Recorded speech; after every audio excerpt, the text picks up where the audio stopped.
Hi everyone, welcome to the sociology class. From past 2 weeks I was not well. As you all know, the current situation of our country due to pandemic. I hope guys that you all are healthy and safe, as I'm not completely okay, but I will try my best to upload the lectures every alternate days. Today we are going to cover functionalism, which is one of the most important topic for every sociology student. So let's get into the lecture. This video is going to be short because this lecture will come under the series of sociology under 5 minutes. So I will try to cover this whole lecture in 5 or more than 5, say 6 or 8 minutes. So let's get into the lecture. So what is functionalism? It is a perspective which evolved with the beginning of sociology as a discipline. तो ये काफ़ी पुराना perspective है. Perspective का मतलब क्या होता है? देखने का तरीका. ठीक है, हम किस तरीके से चीज़ों को देखते हैं, दैट इज आवर पर्सपेक्टिव. तो इस पर्सपेक्टिव में जो हमारे थिंकर्स हैं वो हैं ऑगस्ट कुम्ब, दुर्खाइम, स्पेंसर. इन लोगों ने इस फंक्शनलिज्म को आगे बढ़ाने में काफ़ी ज़्यादा काम किया. ठीक है. Its basic meaning is that society works as a system of interconnected parts and each part exists because it has to perform certain functional prerequisites for the whole system. So suppose this is your society. Okay? तो society के कुछ सब parts हैं और ये सारे जो सब पार्ट्स हैं जो कि आपस में इंटरलिंक्ड हैं. इंटरलिंक्ड मीन्स मिले हुए हैं. ठीक है.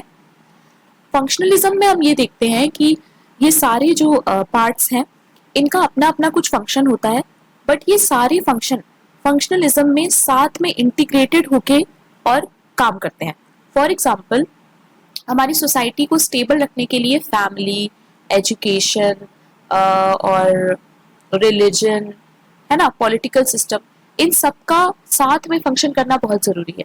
तो फंक्शनलिज्म में हम यही देखते हैं कि जितने भी हमारे सोशल इंस्टीट्यूशंस हैं वो आपस में इंटरकनेक्टेड हैं और वो साथ में काम कर रहे हैं टू मेक सोसाइटी स्टेबल. ठीक है.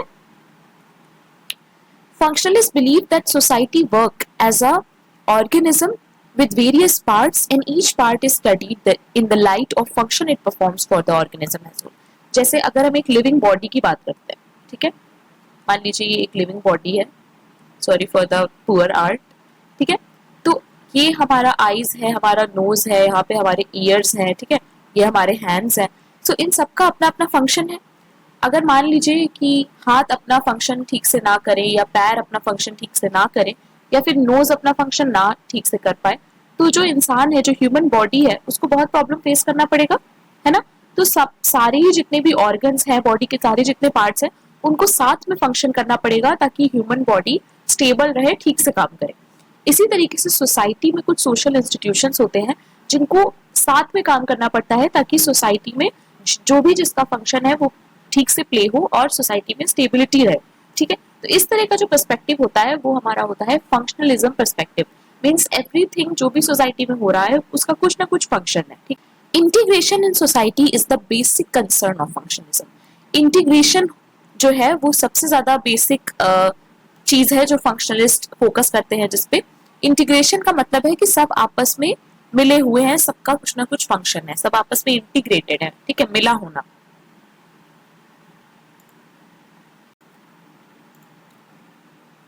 It became a dominant perspective in sociology during 1940s and 1950s. तो ये काफ़ी ज़्यादा पावरफुल एक पर्सपेक्टिव बन गया हमारा सोशोलॉजी में. कब? 1940s में और 1950s में. ठीक है. It begins with the observation that behavior of the society is structured. तो इसमें हम ये देखते हैं कि जो सोसाइटी है वो एक स्ट्रक्चर में है.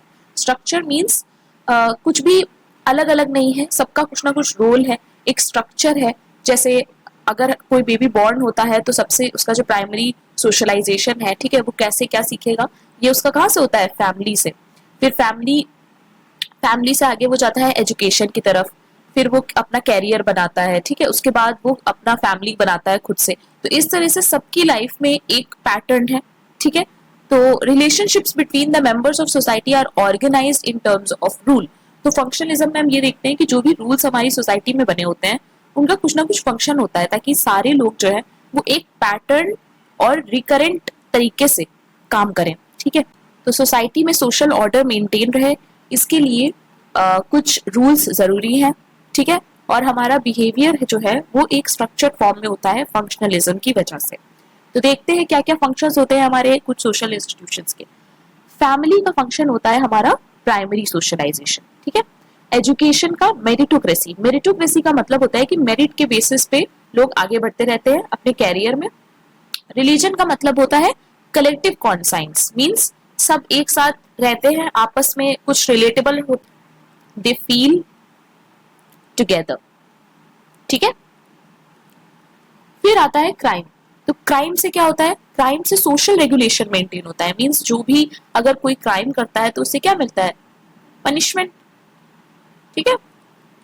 तो इससे क्या होता है कि सोसाइटी में एक सोशल रेगुलेशन मेंटेन रहता है। कोई भी अगर रूल्स या नॉर्म से हट के कुछ करता है, जैसे कि अगर कोई चोरी करता है तो उसको क्या, उसको पनिशमेंट दी जाती है। इससे क्या होता है और लोग वो काम नहीं करते हैं।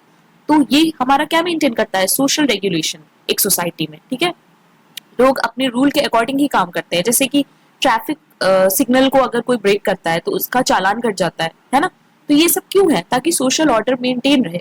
तो इसका मतलब ये है कि फंक्शनलिस्ट पर्सपेक्टिव जो हमारा होता है उसमें हम यही देखते हैं कि जो भी चीज सोसाइटी में हो रही है उसका कुछ ना कुछ फंक्शन है, विदाउट फंक्शन वो सोसाइटी में नहीं है, ठीक है। ये देखिए, तो ये सारे जितने भी पॉइंट्स मैंने बताए, फैमिली, एजुकेशन, रिलीजन, क्राइम और भी होते हैं, तो ये सब जब मिलके काम करते हैं ना तो सोसाइटी में सोशल ऑर्डर मेंटेन हो जाता है, ठीक है। यही बस हमें फंक्शनलिज्म यही बताता है कि जो भी हमारे सोशल इंस्टीट्यूशंस हैं वो साथ में इंटरकनेक्टेड होकर काम करते हैं, और उससे क्या होता है कि सोसाइटी में सोशल ऑर्डर मेंटेन होता है, और जो भी हमारी सोसाइटी में होता है उसका कुछ ना कुछ फंक्शन जरूर होता है, ठीक है। तो ये इतना आप याद रखिएगा।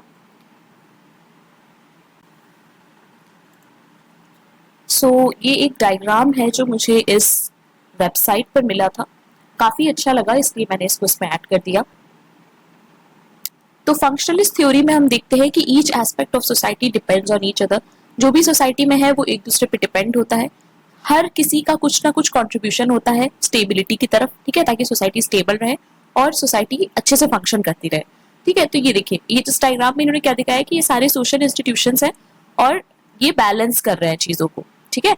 अब यहाँ पे एक बैलेंस मेंटेन है, सब लोग आपस में साथ में काम कर रहे हैं और एक बैलेंस मेंटेन हो रहा है, ठीक है।